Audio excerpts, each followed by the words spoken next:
বন্ধুরা, টক্সিক ক্রিকেটে তোমাদেরকে স্বাগত জানাই। আমি সৌরভ।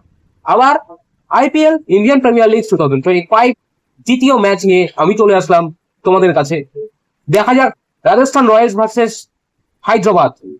বহুল প্রতীক্ষিত, বহুল আকর্ষিত ম্যাচ এখন হতে যাচ্ছে।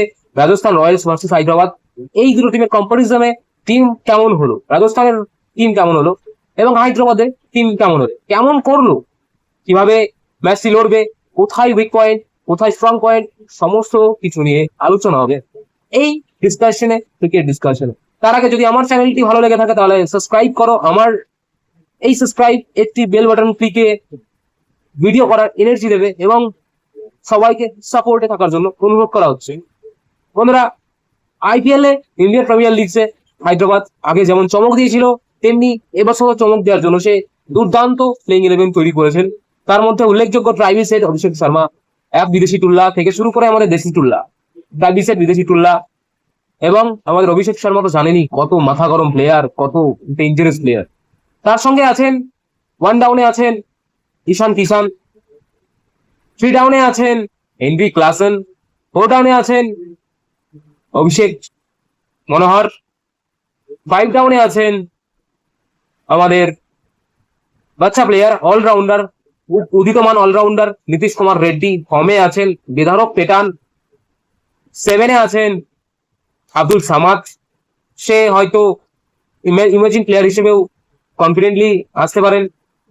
এবং তার সঙ্গে বেধরক অলরাউন্ডার প্যাট কামিন্স আছেন, তার সঙ্গে আছেন মোহাম্মদ সামি আছেন বোলিং ডিপার্টমেন্টে, তার সঙ্গে আছেন স্পিন অ্যাটাক, জবরদস্ত স্পিন অ্যাটাক আছেন, অ্যাডাম জাম্পাকে নিয়েছেন এইবার।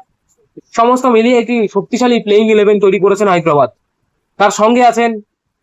তার সঙ্গে আরো উল্লেখযোগ্য প্লেয়ার, তাদের মধ্যে আছেন আব্দুল সামাদ সহ, অভিষেক মনোহর সহ, আদিত্য তারে সহ, সমস্ত রকম একটি শক্তিশালী প্লেইং সে তুলে নেবে। কিন্তু প্রথম 6 ওভারে যদি অভিষেক শর্মা ও ট্রাইভিসের টিকে যায় তাহলে রাজস্থান রয়্যালসের বোলিং এর পক্ষে বিপদ হয়ে উঠতে পারে। এইবার রাজস্থান রয়্যালস আসা যাক। রাজস্থান রয়্যালস টিমটি কেমন হলো?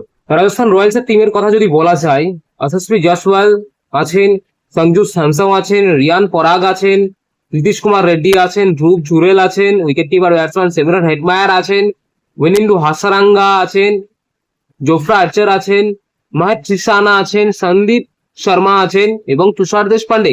প্রবাবল 11 ব্যালেন্স টিম আমার কাছে সানরাইজার হায়দ্রাবাদ লাগছে। সানরাইজার হায়দ্রাবাদ খুব সুন্দরভাবে বিধ্বংসী পরিমাণে ব্যাট করতে পারেন এবং রাজস্থান রয়্যালসও কিছু কম যান না। যশস্বী জয়সওয়াল যেহেতু ইয়াং ট্যালেন্ট, সমস্ত ভরসা করাই যায়। সঞ্জু স্যামসং মারকুটে ব্যাটসম্যান, মেধারক ব্যাটসম্যান, তো সেইভাবে অনুযায়ী টপ 4 এর দুটো টিমই যাওয়ার একটা চান্স খুবই রাখে, যেহেতু একটি প্রবাবলি ডিফেন্সিভ ক্রিকেট তারা খেলে। তো সেই সূত্রে দাঁড়িয়ে নিয়ে আপনাদের মতে এই টিমটি কেমন হয়েছে, এই দুটো টিম কেমন আছে এবং এই প্রবাবিলিতে জিতবে কে, রাজস্থান রয়্যালস নাকি সানরাইজার হায়দ্রাবাদ, সেই শাসি কে হাসবে? তার জন্য আপনাকে চোখ রাখতে হবে 3:30 match, starting second IPL match 2025। আপনাদেরকে চোখ রাখতে হবে স্টার স্পোর্টস এ।